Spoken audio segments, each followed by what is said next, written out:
अध्यक्ष महोदय, सीएम साहेबांनी अजितदादांच्या विषयाबद्दल बोलत असताना सकारात्मक उत्तर दिलेलं आहे। ते 100% अजितदादांना न्याय देण्याचा प्रयत्न करतील, सगळ्यांना विश्वास आहे। आणि तुम्ही बघितलं असेल ना, त्यांनी ना आम्ही कुठंच त्या बाबतीत राजकारण केलेलं नाही। ते बोलत असताना एडीआर बद्दल ते बोलले।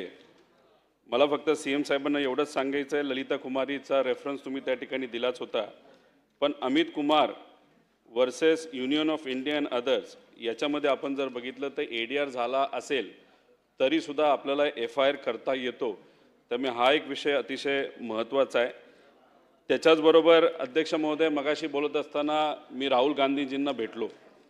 राहुल गांधीजींना भेटल्यानंतर तिथं डिटेलमध्ये चर्चा झाली।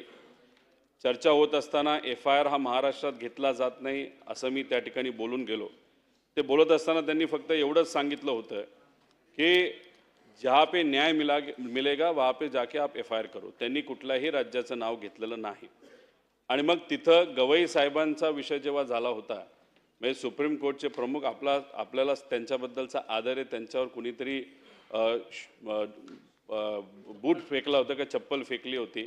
महाराष्ट्रात अनेक लोकांना त्या बाबतीतलं 0 FIR करायचं होतं, पण महाराष्ट्रात तसं काही घडलं नाही। कर्नाटकात तो 0 FIR झाला, म्हणून ती गोष्ट बघून मी कर्नाटकात गेलो, कारण मी इथं प्रयत्न करून माझा झाला होता।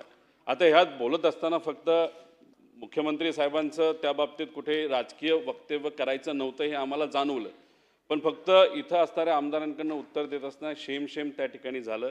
मला एवढंच या ठिकाणी सांगायचं आहे की विषय एवढाच आहे, यात राजकारण कोणी केलेलं नाही।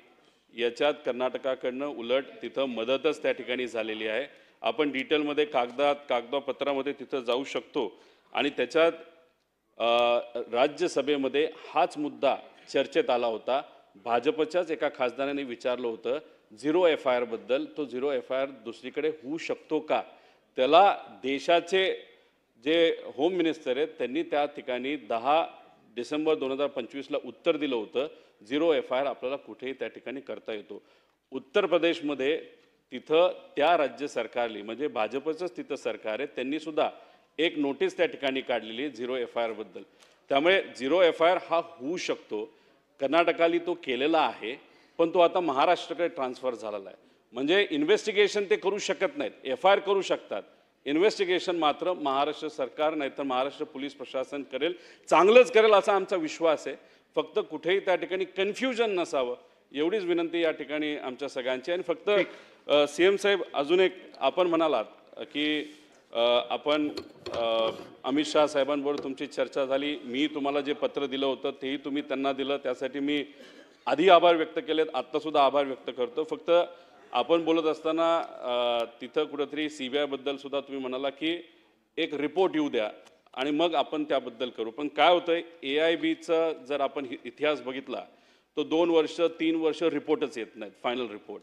आणि त्याच्यासाठी जर आपण CBI एन्क्वायरी थांबवणार असू, नाहीतर CID पण म्हणते AIBचा रिपोर्ट येऊ द्या, AIBचा आजपर्यंत कधीच तिथं रिपोर्ट हा वेळेवर आलेला नाही। त्यामुळे एकतर तुम्ही थोडासा पुढाकार घेऊन तुम्ही घेऊ शकता, तर CBI एन्क्वायरी लगेचच आपल्या रिपोर्टवर नाहीतर आपण सांगण्यावरनं ती सुरू त्या ठिकाणी होईल, कारण ती क्रिमिनल इन्व्हेस्टिगेशन आहे।